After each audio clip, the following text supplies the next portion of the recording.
You're listening to a podcast by Way Collective, a contemplative community for love and liberation in Santa Barbara, California. This recording was the conversation starter at our dinner and dialogue gathering on May 28th, 2025. Thanks for tuning in.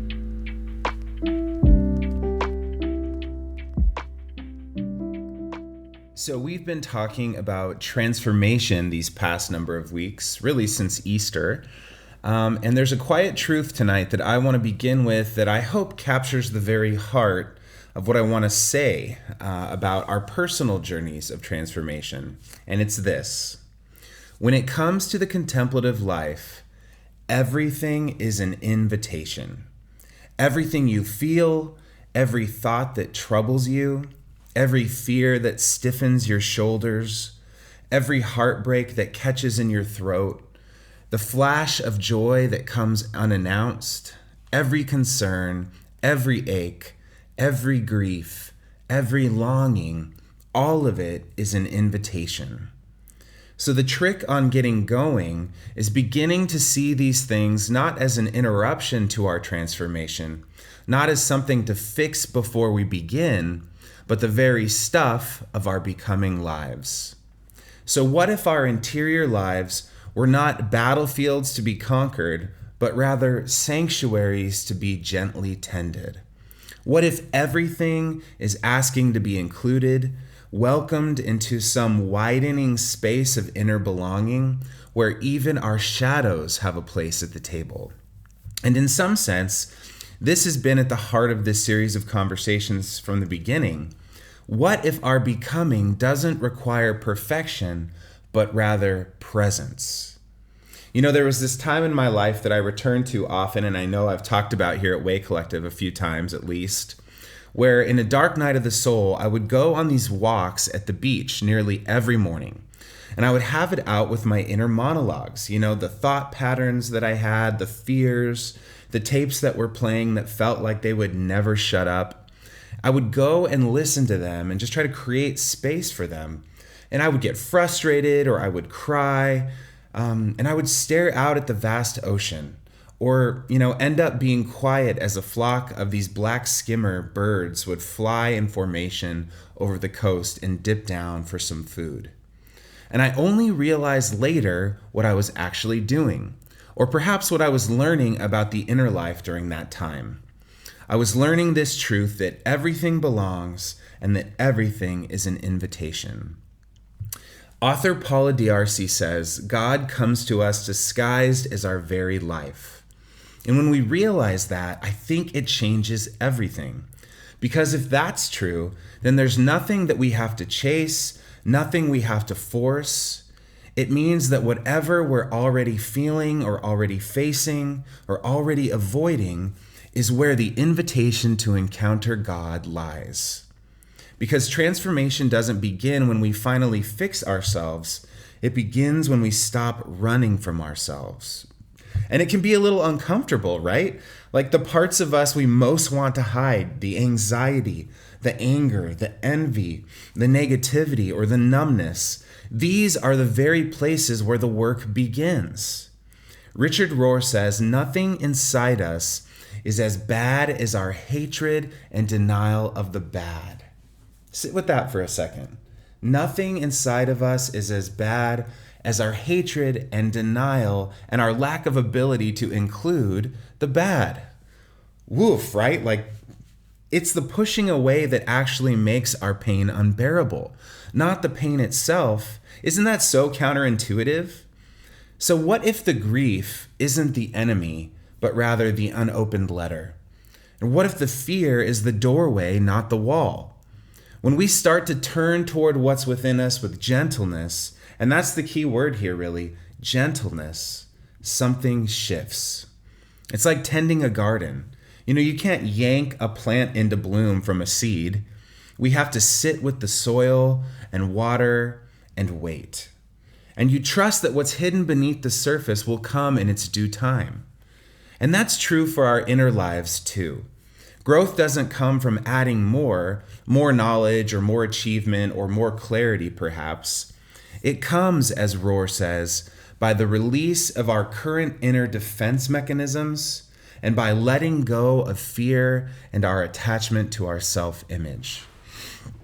So what this means is that we actually grow by subtraction. Again, it's counterintuitive, right?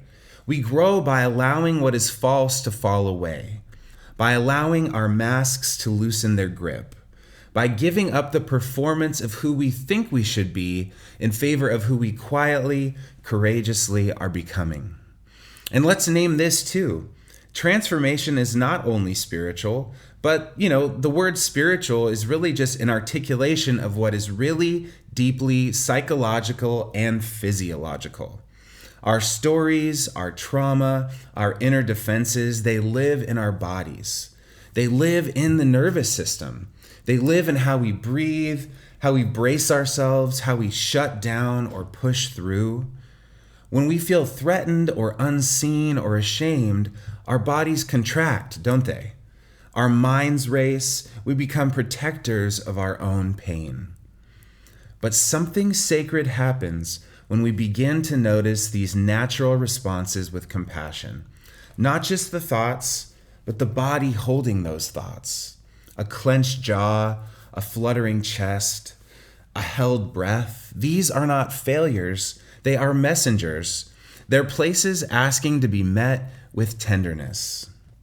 So it's important to say that contemplation is not disembodied. It's deeply incarnational. To sit with ourselves in quiet attention is to bring safety to the body, to let the nervous system soften, to remind the heart that it's not alone. And this is why stillness matters. This is why we pause every week and focus on our breath. Because transformation isn't an idea, it's an experience. It has to be felt down in the bones, not just thought about in the mind.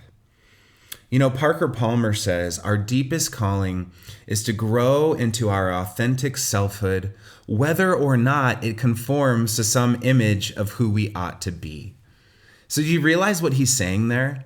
He's saying that there is a deeper or more authentic self that is wilder and perhaps, on its own journey in ways that the self that we sometimes conjure up wants to conform to some image we've received from society. And yet there's something deeper. And that's not always easy because the oughts are loud and we all carry them, right? Like voices from childhood or from culture or from our comparison games that we play. We carry old defenses that once kept us safe. We carry layers of identity that we've worn for so long, we've actually mistaken them for our true selves. But transformation isn't about abandoning ourselves. It's about including all of ourselves. The parts we like and the parts we're afraid of. The brilliant light that we all carry and the shadow it casts. The journey is not from imperfection to perfection. It's from fragmentation to wholeness. It's learning to say to every part of who we are that shows up in our inner lives that yes, you too belong. I love how Parker Palmer names the paradox of this journey. He writes, I want to learn how to hold the paradoxical poles of my identity together, to embrace the profoundly opposite truths that my sense of self is deeply dependent on others dancing with me, and that I still have a sense of self when no one wants to dance. And that's the tension we live in. We're both fiercely individual and deeply interconnected. We're wired for belonging, and we want to be held, and we want to be free. And if we're honest, most of us likely spend a lot of time trying to resolve the paradox instead of learning to live inside it. And I think we do this all the time without even realizing it. So take this for example. Say you feel burnt out, but you also feel guilty for resting. Anybody in here been there, right? So instead of letting yourself truly rest, you scroll on your phone or something while telling yourself you should be doing something productive. That's trying to resolve the paradox. Either I work hard and matter, or I rest and I feel worthless. But transformation invites us to live inside it and say, I can be both tired and worthy. I can need rest and still be valuable. I can slow down and still belong. Living inside the paradox doesn't mean fixing it. It means letting both truths breathe at once. Or perhaps we could think about it this way. Here's another example. Say you deeply want to be seen or understood, but at the same time, you're terrified that if people really see you, they might not accept what they find. So you curate yourself, you stay likable, agreeable, and maybe even spiritual, but you keep the raw, unpolished parts hidden. That's trying to resolve the paradox. Either I'm authentic and I risk rejection, or I'm accepted but not fully myself. But the deeper invitation of transformation is to live inside the tension. I long to be seen, and I'm scared to be seen. Both are true. And maybe I can take small, brave steps toward honesty without demanding perfect safety. It's not either or, it's both and. And when we stop trying to solve the tension and start staying with it, something sacred softens inside us that allows us to be more fully ourselves, more fully alive. Does that make sense? Okay, so transformation invites us not to resolve, but to remain and to stay present, curious, and tender with ourselves. There's something profoundly physiological about this. This isn't just spiritual ideas, it's embodied wisdom. Our nervous system learns safety through regulating the breath, through stillness, and through gentle attention.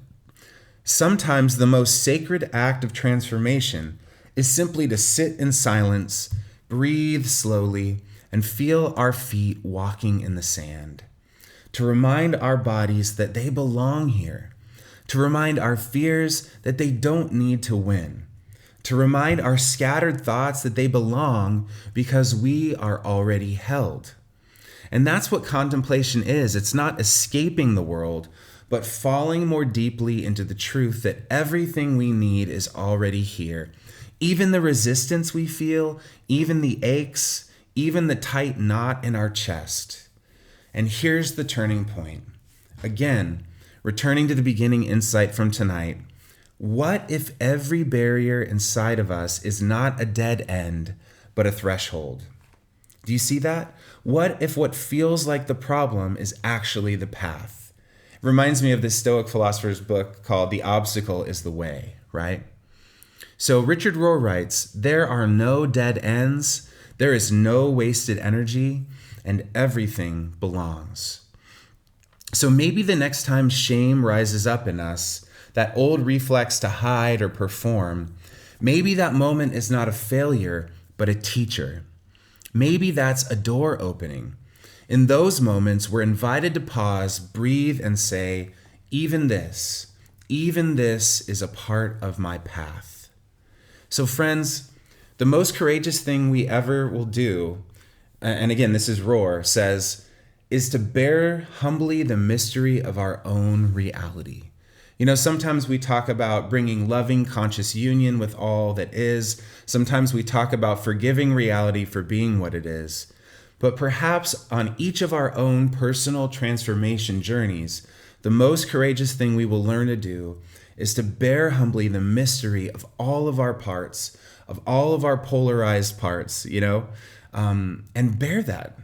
So to live our lives from the inside out is the task, to stop trying to control the journey and start listening to it instead, to make peace with the paradox, to welcome the whole of who we are, not someday when we finally got it figured out, but now, here, just as we are, with whatever we're carrying.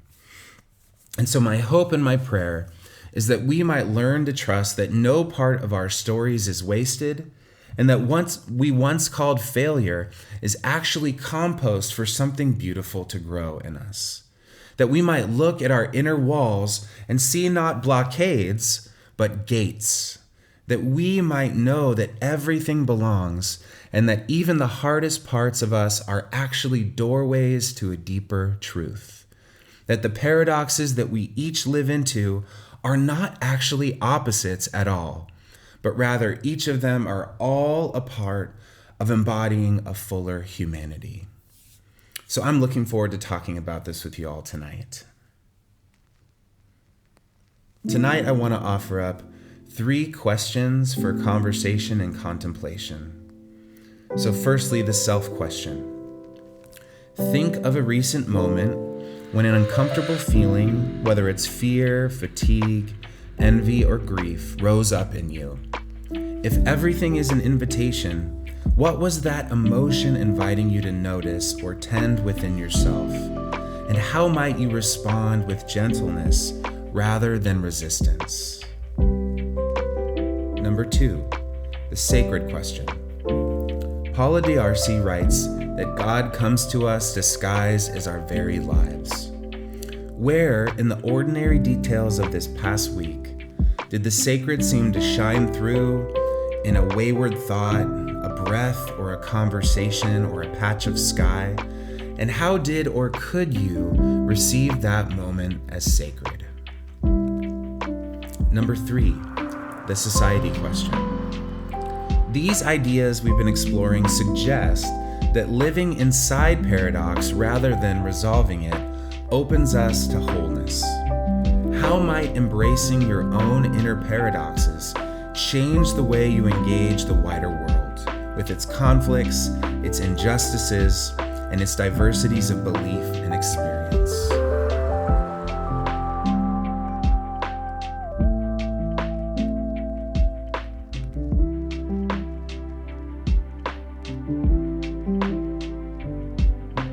Thanks for listening to this podcast by Way Collective. To keep up with our community, you can subscribe to this podcast, go to www.waycollective.org, or follow us on Instagram at @waycollective. Peace and every good, y'all.